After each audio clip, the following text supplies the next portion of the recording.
Hello, my name is Sunshine Zee and welcome to my channel.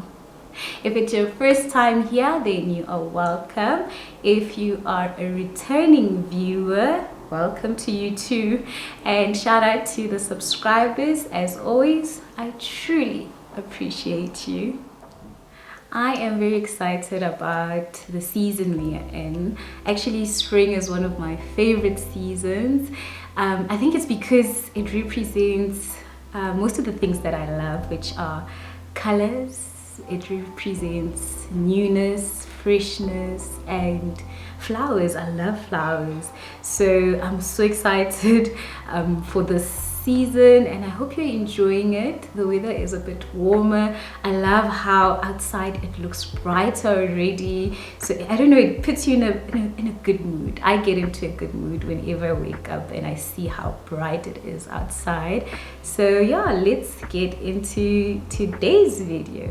Before we get into the video, I just want to say that I did mention in last week's video that this month we'll be focusing on self-development, which is what we will be doing. However, before we even get into some of the self-development things that I would like to share with you, I want to talk about this particular issue because I feel like it's the first hurdle that we need to overcome before we can even talk about self-development. So stay tuned and let's get into the video.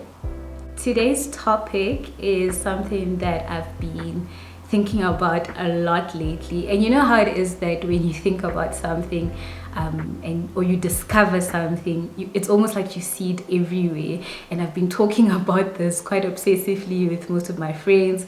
This has been the subject of our topics, and I think for me it's because I didn't realize that I struggle so much with this. I might have known that sometimes I have this, but I didn't realize just how much it held me back. And today's topic is how fear holds us back. So before we can even talk about self-development, let us talk about fear. We all struggle with something, and well, if you're an ordinary person like myself, we struggle with maybe it could be procrastination, maybe it could be not being able to do what you said you would do. All of those things, to me, when I reviewed them in my own life, I realized that at the root of those things is one thing, and that one thing is fear.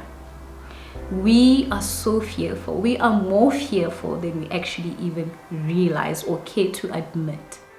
The other day, somebody put on their status asking, are you a member of the Batho Batlo Corporation? Are you an employee at the Abantu Bazothini Company Ltd Pty? And I remember I asked myself that, and I realized I was. But I am resigning from that company. I will no longer be associated with that company because I think I was probably like the COO of that company. I was operating under that umbrella of Batho Ring. What will people think? What will they not think? How will they respond? How will they react to certain things that I'm doing? And quite frankly, I've got news for you. Quite frankly, people don't even care. I know we'd like to think that people are actually following what we're doing, and you know, I mean, those people who are invested in us, you know, our family, our friends, maybe our mentors, and people who look up to us, maybe those people are invested somewhat. But even those people are not as invested as we think they are. And I think that's the first lesson we need to learn, is that people don't really, they're not really, you're not that important. I'm sorry. But people are not constantly thinking about you. So it's amazing how sometimes, you know, you go out of the house and you look at yourself and you're like, what will people think if my hair is not done, or what will they think this and that? I mean, I'm not saying don't take care of those things, right? What I am saying is that sometimes we tend to let those things hold us back. So sometimes you don't want to wear the same shirt because you think, I was wearing it last week. I mean, how many people have been through that? And you know, I'm sure if you went to that same place and you asked them, they wouldn't even recall that you were wearing that shirt last week. So what I'm trying to say is that sometimes it's all in your mind. This whole thing of batho ba tlo reng, we need to get over what people might think or say. This whole notion of what will people say comes to us mostly when we're about to start something new, or you know, when we're about to do something different with our lives and we're thinking, how will this person react? What will this person say? And one of the things that I've realized is that whatever they say, I'm likely not to even know what it is that they said, because most people are too coward to tell it to your face. So maybe people are saying, hey, what's that person doing? Or, you know, why Arakisa, whatever. I mean, you know, sometimes we're thinking, I don't want to start selling Avon because people are going to say, why am I selling Avon? Or get chelete, you know, like things like that. But if they are saying those things, let's say they are saying things about you, you're never gonna know anyways. So why do you care so much about what they're saying, and why do you stop yourself from doing those things because of what people will say? So all I'm saying is, let's get over what people say about the things that we want to do, because we're not gonna know anyways. And even if they do say it to your face, if you still want to do it, go ahead and do it. Don't even, it doesn't matter what they say. Do it for you. Think about it this way as well. In a few years' time, people will have forgotten about that thing, right? Well, unless that thing is now part of your livelihood and it's big, but it's likely to have passed. Whatever it is, it's likely to have passed or even have gotten bigger. Here's actually one thing that you need to realize. If that thing becomes big and it becomes a success, those same people that were saying things about you behind your back or whatever are the same people who are going to come to you and say, oh, you're so good at this. Some of them will even lie and say, I always knew you had it in you and whatnot. But that's what I'm saying. So best case scenario, it works out, it's fantastic, and those people are going to start praising you. Worst case scenario, it doesn't work out and we all move on with life. But don't have to regret not having done it. So please do whatever it is that you need to do, and don't think about what people will say. It does not matter what they will say. One last thing about people and what they're saying is, and I find this to be quite a time waster.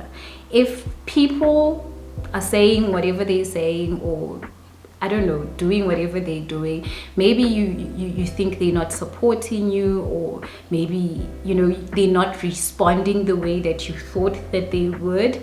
One thing you should never do is obsess about that. Don't obsess about what people are not doing. Right? So on the one hand, you can be obsessing about what do they think, what do they say, but on the other hand, you could also be obsessing about what are they not doing, how come they're not buying from me, or how come they're not supporting my business. And you know, once you start having those kinds of thoughts in your mind, most people go this route, and like I said, I feel like it's a time waster, where people start saying, oh, I've got haters this, haters that. I don't buy into the notion of haters. Now, I'm not naive, so I'm not saying everybody loves you, and that's okay. I mean, people not liking you is okay. But what I am saying is that sometimes there is no such thing as people hating on you. Sometimes people don't support you and they've got their own reasons, or they don't even like what you're selling. What if somebody doesn't like Avon? I'm so sorry for using Avon, but what if that person does not like this thing that it is that you're selling, right? So for example, let's say you're selling essential oils. Not everybody understands the benefits of essential oils. So now you can't be going around saying, yo, people are hating on me, and hate is this and hate is that. And I say this because I've seen people be so consumed by what they call haters. And once again, people don't really think about you that much. And I think it just doesn't help you progress if you're constantly focusing on who's not doing something. So don't focus too much on what people are saying or doing, or but also don't focus on if they're not saying anything or if they're not supporting you. I know it hurts a little bit to not be supported. I actually saw a funny meme the other day.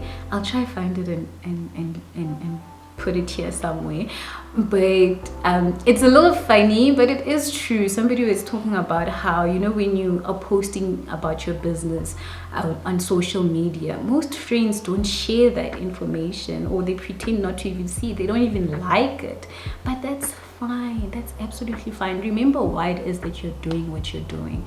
You're doing it for you. You've got that gift, you've got that skill, you've got that dream, you've got that vision.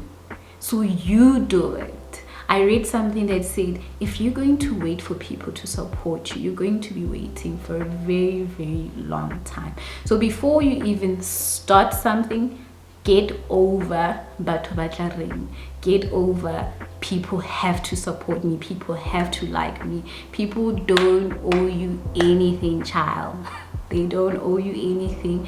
You just do that, start that, do that course. You might be 45, it's not too late. You could be 65. It's really not too late for you to start something. And don't think about what it is people are going to say. If you want to finally get that certificate in that whatever course it is, only you know what it feels like to want something. And if you want it badly enough, don't mind what people are saying. Just do it. This is the sign that you've been waiting for to tell you to just do it. Now, the question is, how do I know if fear is holding me back, right? As I said, I myself did not realize just how much I'm holding myself back because of fear. And as I mentioned, the first thing that holds us back is fear of what people will do, say, or not do. The second thing that I would like to talk about is how we are self-sabotaging. So if you're self-sabotaging, then it's fear. At the root of self-sabotage is fear. And I know we don't like to think about this because we make all sorts of excuses. No, I didn't do the course because this, that. I didn't start the business because I didn't have money, or I didn't have that. And I mean, if you look around, there's so many people who do it with those same circumstances. In fact, with worse circumstances than you. You are likely self-sabotaging if you're doing any of the following. Number one, and this is a very tough one for me because I struggle with this so much, and that is procrastinating. If you're procrastinating, then you are essentially self-sabotaging. You are stopping yourself. So this is not about other people. This is you stopping yourself from actually reaching those goals. And the root of it is fear. It's insecurities. You are scared of what will happen if you actually try that thing. And most of us, it also has a little bit to do with perfectionism, but I'm not going to go into that today. Another one another sign that might show that you are self-sabotaging is that you are waiting for the perfect time to start. There is no such thing. Get over the perfect time. Get over the whole notion of starting gym on a Monday. There is no such thing. You can start on a Sunday. You can start on a Thursday. You can start whenever it is that you've decided that you're going to start. Wake up that day and just start. There is no such thing as a perfect time. So you are essentially self-sabotaging by delaying, procrastination, by waiting for the perfect time to do something. Stop it. Another sign is that you get off track as soon as you start. So I also struggle with this quite a bit, where currently I have so many books that I've started. So I start right? So I overcome the procrastination or the perfect time to start, even if it's not a Monday. I'm saying, okay, let me start reading the book, and I'll do it maybe 2 days consecutively, and then on the third day I stop and I have excuses. So that's a sign that you are in a way self-sabotaging, and that's a sign of fear. You might be wondering, how is that a sign of fear? If I'm self-sabotaging, how is that a fear? And I've got the perfect response for you. I'm going to read it to you. What I'm about to read is a very popular quote by Marianne Williamson, and I just want to read it for you once again, because as much as it's popular, I don't think that we actually take this into account. And this is my response to you asking how your self-sabotaging is actually a sign of fear. And it goes, our deepest fear is not that we are inadequate.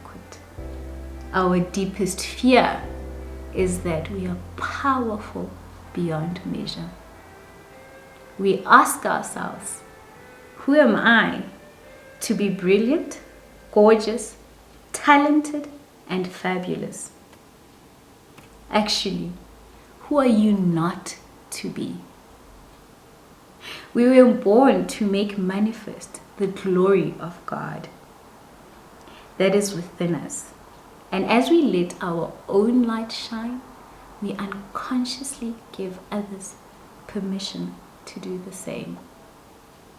You see?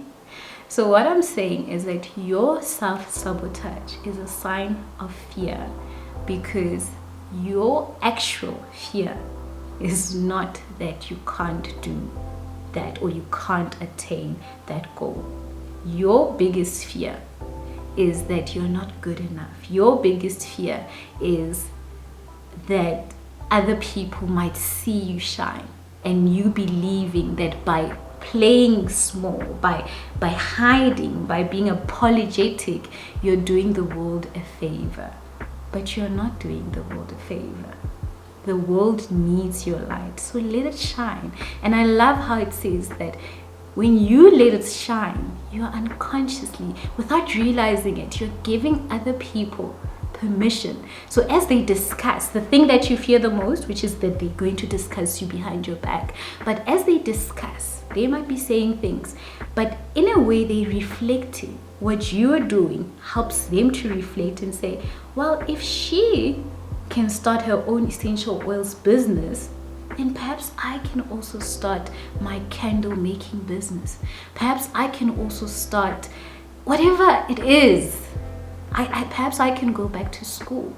If she could get her doctorate at the age of 50, I'm only 27. I can still do that. I have plenty of time. Is this making sense? Is this something that you're resonating with? Are you getting where I'm going with this? Is it helping you reflect in your own life about your own fears? I hope it is. I would like to think of this channel, my goal for this channel is that you would not only be aware of certain things, but I would like you to heal, and most importantly to grow and develop and become the best version of yourself. I would really love to see you become that version of you that you don't tell anybody about, that version of you that scares you. I would like to see you become that. And if you're not subscribed as yet, please do subscribe. If you're a subscriber, like this video to encourage me as well, because I've taken a step. I've put this video up. That's a step that I've taken. So, as a sign that you would like more of this content, and this content is helping you, these videos are helping you, then please do what's right. Share the video with somebody else as well. I'd really appreciate it. My mission with this video is very simple. I'm just simply saying to you, stop letting fear hold you back. Whether it be through other people, your fear of other people and what they're saying, what they're doing, what they're not doing, or your self-sabotaging habits that are holding you back from reaching your goals. You might be wondering, how do I know if I've actually used my gifts? And especially, there's different goals that we have in life, but there's that one goal. And you know which one I'm talking about, that one goal. Something, along the lines of your purpose. How do I know if I've actually used my gifts and my talents in such a way that I think we should use our gifts and talents in such a way that gives glory to God? And my response to that question of how do you know if you've actually used it, if you've made it, and I'm not talking about being popular, guys. I'm just saying, how do you know if you've done your best? And number one, if you're empty, if there's absolutely nothing inside of you, if you have no more dreams, because as I said, age is just it's nothing. So you could be 70 and you still have a dream. You could be 30 something and you still have a dream. The fact that that dream is still within you means that you haven't reached your goals yet. So that's the number one thing. Are there still things inside of you that the world needs to see, that you still need to share with those around you? Some of you might even have talents that people haven't even seen yet. You need to stop dimming your own light. Let that light shine. My second response to that question, so the first one is, are you empty? If you're not empty, if there's still ideas, if there's still dreams within you, then you haven't done what you needed to do on earth. And secondly, I'm going to read from the book of Proverbs, chapter 18, verse 16. It says, a man's gift makes room for him and brings him before great men. So that's my two-part answer to that, which is, are you empty? Is number one. Number two, has it made room for you yet? Has your gift made room for you yet? If not, then keep going. Keep it going. Number three, it's that two-part question, two-part answer. Number three, has it brought you among great men? Can you truly say that, oh, my gift has brought me amongst the great? I'm standing in the midst of the greatest of them all. If not, then you still have a way to go. And don't let fear hold you back from reaching those dreams. I really hope that this was informative, and please do share with me some of your fears, some of the things that might have triggered while you were watching, in terms of things that you are fearing and how you're going to go about them. I know I didn't give a lot of tools as to how to overcome some of these fears, but I think sometimes we're looking for answers that we actually have within ourselves. You know what you need to do, and it's simply just start. You want to write a book? Start today. You want to start singing? Start today. Anything that it is that you want to do, I'm sure there's something, not all of it, but something that you can do today. After watching this video, there's something that you can start working on towards that goal. Thank you so much for joining me once again today and watching my videos until the end. I actually have an interesting random fact for you this week. Let's get into it. My random fun fact today is about a ghost city. Not the kind of ghost you're thinking, but basically an abandoned city. And I came across this while I was watching a particular YouTube video, and it fascinated me, so I did my own little search about this place. And I think what intrigued me the most was that the town, okay, let me actually get into it before I describe the town. So the name of the town is called Pripyat. It's Pripyat, so you can Google that. And this is a ghost city in the northern part of the Ukraine. So what happened for this to become a ghost city is that in April of 1986, there was actually a nuclear accident that happened. I can't pronounce the incident has a name, but I can't pronounce the name.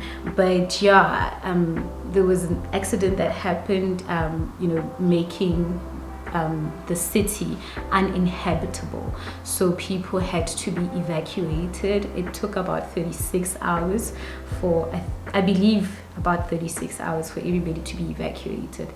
Now, as I was saying earlier, what actually drew me onto trying to find out more about this was that everything is still exactly the same. So the swing sets, the parks, the houses, and I don't know, it's fascinating to me that they had to leave everything as is. So imagine that something so tragic, and I think when it comes to nuclear kind of things, a very, very dangerous material and toxins that can actually make something such as the city uninhabitable. Until this day, it's not safe to stay there. It is safe to visit. And I was wondering, am I curious enough to go and visit, just like as a tourist? I don't know, I think I might be. I know there's health concerns, nuclear stuff is not, is not something to play around with, but it is safe to be there for like a couple of hours. So I don't know, would you maybe consider, just as part of a touristy type of a thing? And I'm not even like an adrenaline junkie or anything like that, but I think I would really just be drawn into just seeing this place where nobody lives there anymore and nobody can ever live there anymore. I don't know if maybe in the next couple of hundreds of years it might be safe, but I don't think, even if it were to be safe, I don't think anyone would want to risk staying there. So Google it and find out more information about this. I just found this to be quite intriguing and a bit random, so I thought I should share with you today about it. I'll try and include some details maybe about the city and how to spell it, because it's a very difficult name to pronounce. So yeah, it's been 35 years no one has stayed in that city. Question is, would you come with me if we were given the opportunity to go there?